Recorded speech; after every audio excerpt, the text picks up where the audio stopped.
नमस्कार। आज है 29 जुलाई और देखिए ईरान और अमेरिका जंग से बहुत सारी बड़ी खबरें निकलकर सामने आ रही है। पहली खबर आपको बताते हैं जहां पर पिछले 24 से 36 घंटे में एक बार फिर से ईरान ने अमेरिका पर हमला किया है। बुधवार सुबह तड़के ईरान ने मिडिल ईस्ट में अमेरिकी सेना के बेस पर बैलिस्टिक मिसाइलों से सीधा सीधा हमला बोला है। ईरान ने यह हमला ऐसे समय में किया है जब पिछले सप्ताह के आखिर में ट्रंप ने तेहरान के खिलाफ मिलिट्री ऑपरेशन रोकने का फैसला किया था। देखिए, अमेरिकी ऑपरेशन रोके जाने के बाद ये ईरान का पहला सीधा बैलिस्टिक हमला अमेरिकी बेस पर बताया जा रहा है। अगर सेंट्रल कमांड की माने तो सेंट्रल कमांड ने मंगलवार यानी अमेरिकी समय अनुसार एक सोशल मीडिया पोस्ट किया जिसमें उन्होंने लिखा है कि आज शाम 5:45 पर इस्लामिक रिवोल्यूशनरी गार्ड कॉर्प्स यानी IRGC की सेना ने मिडिल ईस्ट में तैनात अमेरिकी सेना के अड्डे पर अचानक से हमले की कोशिश की है। ईरान में कई बैलिस्टिक मिसाइलें दागी हैं, लेकिन सभी मिसाइलों को सफलतापूर्वक रोक दिया गया है और अमेरिकी सेना सतर्क पूरी तरह से तैयार दिखाई दे रही है। यह सेंट्रल कमांड की तरफ से एक पोस्ट किया गया जिसमें बताने की कोशिश की गई है कि हमने अब जो ईरान का हमला था उसे नाकाम कर दिया है और हम पूरी तरह से सतर्क हैं। देखिए, लगातार ईरान हमले कर रहा था, लेकिन ट्रंप कहते हैं कि शांति हो तो 3 दिन, मतलब आप समझिए कि सैटरडे संडे से हमला अमेरिका ने पूरी तरह से रोक दिया है। बातचीत की ओर आगे बढ़ने की बात कर रहे हैं, लेकिन शायद ईरान को यह मंजूर नहीं है। यानी ट्रंप ने कहा, लेकिन ईरान का भरोसा अब तक उन पर नहीं बना है। यानी अब पूरी तरह से भरोसा उठ गया है, क्योंकि बार बार वो शांति की बात ट्रंप करते हैं लेकिन उसके बाद बड़ा हमला कर देते हैं कोई ना कोई बहाना बनाकर। इसीलिए कहा यह जा रहा है कि पिछले जो सैटरडे संडे से हमले अमेरिका की तरफ से बंद थे, शांति की दुहाई दे रहे थे ट्रंप, उसको दरकिनार करते हुए बैलिस्टिक मिसाइल से अमेरिकी बेस पर हमला किया है बुधवार सुबह भी ईरान ने। इधर ईरानी विदेश मंत्रालय के प्रवक्ता इस्माइल बगई ने ट्रंप की बात का खंडन किया है और उन्होंने कहा है कि हमारी किसी तरह की कोई बातचीत ट्रंप से नहीं हुई है। यानी ट्रंप की शांति की कूटनीतिक कोशिश को ईरान ने नाटक बता दिया है और उसे सिरे से खारिज कर दिया है। यानी बातचीत नहीं हो रही है। वो क्या कर रहे हैं हम नहीं जानते, हम जो कर रहे हैं वो हमें पता है। ईरान ने ये बता दिया है और इसी वजह से कहा जा रहा है कि ये जो 4-5 दिन में थोड़ी सी शांति लग रही थी, उस शांति और उस अमेरिका की बातों पर ईरान को भरोसा नहीं है। अगर हॉर्मूज की बात की जाए तो हॉर्मूज पर ईरान अपनी शर्तों पर पीछे हटने को बिल्कुल तैयार नहीं है। वो अब भी अपनी बातों पर अड़ा हुआ है। यानी ईरान अब भी यही कह रहा है कि हॉर्मूज स्ट्रेट से गुजरने वाले जहाजों को उससे अनुमति लेनी होगी और इसके लिए वो सुविधा शुल्क लेगा, तो वो अपनी बात पर अड़ा हुआ है। वही अमेरिका का कहना है कि हॉर्मूज स्ट्रेट एक अंतर्राष्ट्रीय जलमार्ग है और इसे किसी के नियंत्रण में नहीं होने देना चाहिए या नहीं होना चाहिए, और इसी को लेकर वो बार बार हमले कर रहा है। हालांकि देखिए, बहुत सारी बातचीत को लेकर इजराइल और अमेरिका ने ईरान पर हमला किया था, लेकिन अब मतलब सेंटर में सिर्फ हॉर्मूज का मुद्दा अभी दिख रहा है, जिसको लेकर बार बार एक दूसरे से टकरा रहे हैं ईरान और अमेरिका। यानी बात घूम फिर कर वहीं आ जाती है कि अमेरिका कहता है कि आप हॉर्मूज छोड़िए, ईरान कहता है हॉर्मूज छोड़ेंगे नहीं, यह हमारा अधिकार है। इधर अगर इजराइल के प्रधानमंत्री की बात की जाए तो अब ट्रंप के साथ इनकी मुलाकात हुई है और ये मुलाकात बहुत मायने में अहम मानी जा रही है, क्योंकि जब ये दोनों मिलते हैं, यानी ट्रंप और नेतन्याहू मिलते हैं, तो कोई ना कोई ऐसी बात जरूर होती है जो कि ईरान के लिए अच्छी नहीं मानी जाती है। तो अब इस मुलाकात का भी जिक्र कर लेते हैं। देखिए, इजराइल के प्रधानमंत्री बेंजामिन नेतन्याहू ने मंगलवार को अमेरिकी राष्ट्रपति डोनाल्ड ट्रंप के साथ व्हाइट हाउस में मुलाकात की। फरवरी में ईरान के खिलाफ वॉर शुरू होने के बाद से नेतन्याहू और ट्रंप के बीच आमने सामने की यह पहली बातचीत है। इजराइल के चैनल 12 की रिपोर्ट के अनुसार नेतन्याहू ने एक बंद कमरे की बैठक में अमेरिकी राष्ट्रपति डोनाल्ड ट्रंप के साथ ईरान के बारे में खुफिया जानकारी साझा की है, शेयर किया है। अब वो जानकारी क्या है, कुछ बातें तो आई है, कुछ बातें कहा जा रहा है कि बंद कमरे में ही है, ना वहां पत्रकार थे, ना वहां पर कोई था, ना किसी से बातों को साझा किया गया। देखिए, चैनल 12 की माने तो उसकी रिपोर्ट के अनुसार नेतन्याहू का मानना है कि इजराइल को ईरान के खिलाफ फिर से सैन्य कार्रवाई करनी पड़ सकती है। रिपोर्ट में कहा गया कि नेतन्याहू का मानना है कि ईरान पर दोबारा हमला करने के अलावा और कोई दूसरा विकल्प बचा ही नहीं है। इसमें उन जगहों को निशाना बनाना शामिल है जहां पहले हमला नहीं किया गया। यानी फुल प्रूफ प्लान के साथ नेतन्याहू पहुंचे हैं कि भाई अब इस बार तो मेरी बात माने। पहले भी अगर ये युद्ध शुरू हुआ है तो उसकी जिम्मेदारी जो एक्सपर्ट हैं वो यही मानते हैं कि शायद गलत जानकारी ट्रंप को दी गई नेतन्याहू की तरफ से और ये युद्ध शुरू हुआ फरवरी माह से। अब एक बार फिर से कुछ नए प्लान के साथ नेतन्याहू ट्रंप के सामने पहुंच गए हैं कि देखिए ऐसा है, ऐसा करेंगे तो ऐसा होगा, ऐसा नहीं करेंगे तो ऐसा होगा, इस तरह की जानकारी दे रहे हैं। और उनका कहना है कि अब तो भाई ऐसा है कि ट्रंप अब ईरान पर एक बार फिर से बड़ा हमला करने के अलावा कोई विकल्प नहीं है।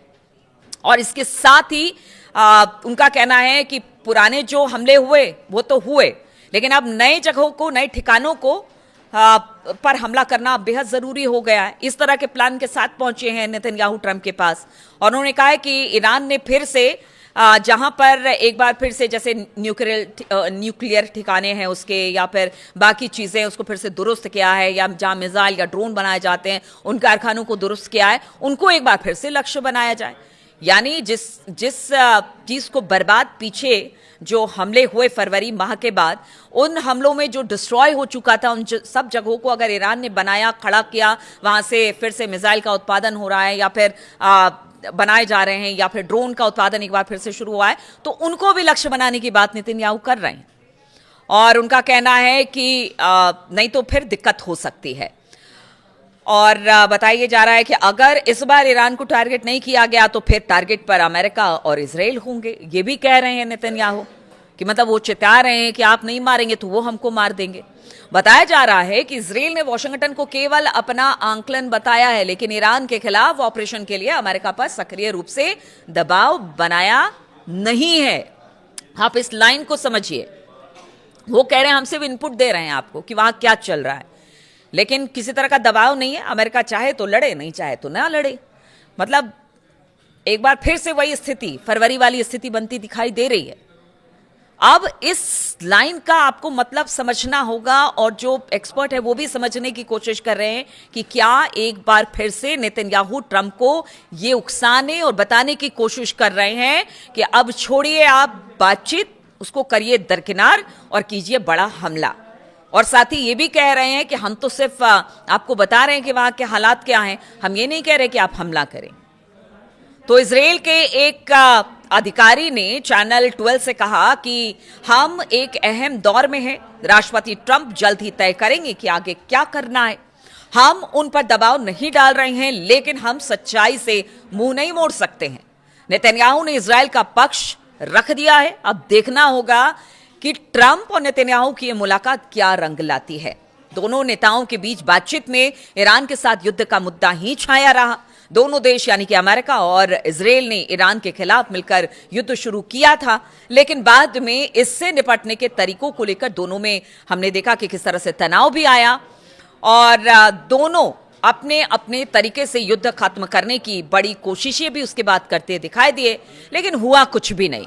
युद्ध आज भी जारी है, गाहे बगाए हमले आज भी हो रहे हैं और कोई पीछे हटने को तैयार नहीं है। लेकिन ये जो इस बार यानी फरवरी के बाद जो युद्ध हुआ, उसके बाद 1 महीने की शांति आई, उसके बाद कुछ प्रस्ताव रखे गए और उसके बाद जो अभी हमले हो रहे हैं ना, उसमें इजराइल जो है वो चुपचाप बैठा हुआ है, वो इसमें पार्टिसिपेट नहीं कर रहा है। इसीलिए कहते हैं ना कि चुल्ल मची रहती है कि आपको कि भाई हम तो तैयार हैं, हम कैसे युद्ध में ना लड़े, ये हो नहीं सकता है। इसलिए वो पहुंच गए ट्रंप के पास और बताया जा रहा है कि इस बार जो अगर लड़ाई होगी तो ईरान के खिलाफ अमेरिका और इजराइल दोनों एक बार फिर से शामिल होंगे, ऐसा भी कयास लगाया जा रहा है। हालांकि इसको तो छोड़ देना चाहिए कि अब इन दोनों की बातचीत के बाद क्या कुछ निकल कर आता है। हालांकि दोनों देशों के नेता एक बार फिर से तमाम तल्खियों के बावजूद तालमेल बिठाने की इस बार कोशिश कर रहे हैं। मंगलवार को ट्रंप से बातचीत के बाद नेतन्याहू ने इसे बेहतरीन और अब तक की सबसे अच्छी मुलाकात बताया है। वहीं व्हाइट हाउस ने बातचीत को सार्थक, सकारात्मक बताया। खास बात यह रही कि यह बैठक ओवल ऑफिस में बंद दरवाजों के पीछे हुआ और यहां पर कोई भी नहीं था, ना किसी को बुलाया गया था। बड़ी गुपचुप तरीके से बातचीत हुई है, कोई प्रेस कॉन्फ्रेंस इसको लेकर नहीं की गई बाद में। यानी बहुत शांतिपूर्ण तरीके से दोनों की मुलाकात हुई है। जैसा मैं कल कह रही थी कि देखिए मुलाकात तो होती है, शांति बहुत होती है, लेकिन शांति के पीछे का तूफान, इसी को देखना जरूरी है। एक और खबर आपको बताते हैं। एक तरफ तो डोनाल्ड ट्रंप के सीजफायर के बीच ईरान ने खाड़ी में अमेरिका के सैन्य ठिकानों पर हमला कर दिया, तो दूसरी तरफ सऊदी अरब के सब्र का बांध भी अब टूट गया है। देखिए, इस पूरे रीजन में इस वक्त तबाही ही तबाही दिखाई दे रही है। अस्थिरता अपने पूरे चरम पर है। सऊदी अरब के रक्षा मंत्रालय की तरफ से बताया गया कि बुधवार 29 जुलाई को उसने अमेरिका के साथ मिलकर इराक में ईरान के समर्थित मिलिशिया ठिकानों पर हवाई हमले किए हैं। मंत्रालय के मुताबिक इन समूहों का संबंध सऊदी अरब की तेल सुविधाओं पर हुए हमले से था। इससे पहले सऊदी रक्षा मंत्रालय ने कहा कि उसने इराक से उड़ाए गए कई ड्रोन को रास्ते में ही मार गिराया। ये ड्रोन पूर्वी सऊदी अरब के तेल सुविधाओं को निशाना बनाने के लिए भेजे गए थे। एक अलग बयान में अमेरिकी सेंट्रल कमांड यानी सेंटकॉम ने कहा कि अमेरिका और सऊदी अरब के लड़ाकू विमानों ने पूर्वी इराक में कई आतंकवादी ठिकानों, हथियारों, गोदामों, सामान पहुंचाने वाले ठिकानों पर जबरदस्त हमले किए हैं। यह कार्रवाई लगातार हो रही है। ड्रोन हमलों के जवाब में की गई सऊदी रक्षा मंत्रालय ने कहा कि सऊदी अरब तनाव बढ़ाना चाहता नहीं है, लेकिन उनके खिलाफ होने वाले किसी भी हमले का जवाब वो जरूर देगा।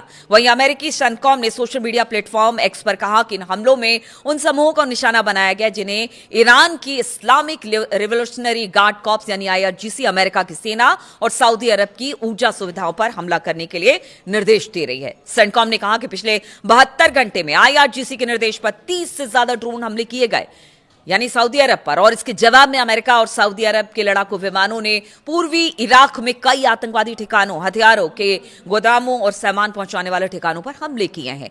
तो ये अब एक अलग मोर्चा खुला हुआ है। यहां अलग एक दूसरे पर हुती और सऊदी अरब की तरफ से हमले हो रहे हैं, या बाकी मिलिशिया ग्रुप जो ईरान के हैं उनकी तरफ से हमले हो रहे हैं। यानी यहां पर भी अशांति अपने चरम पर धीरे धीरे करके आगे बढ़ रही है।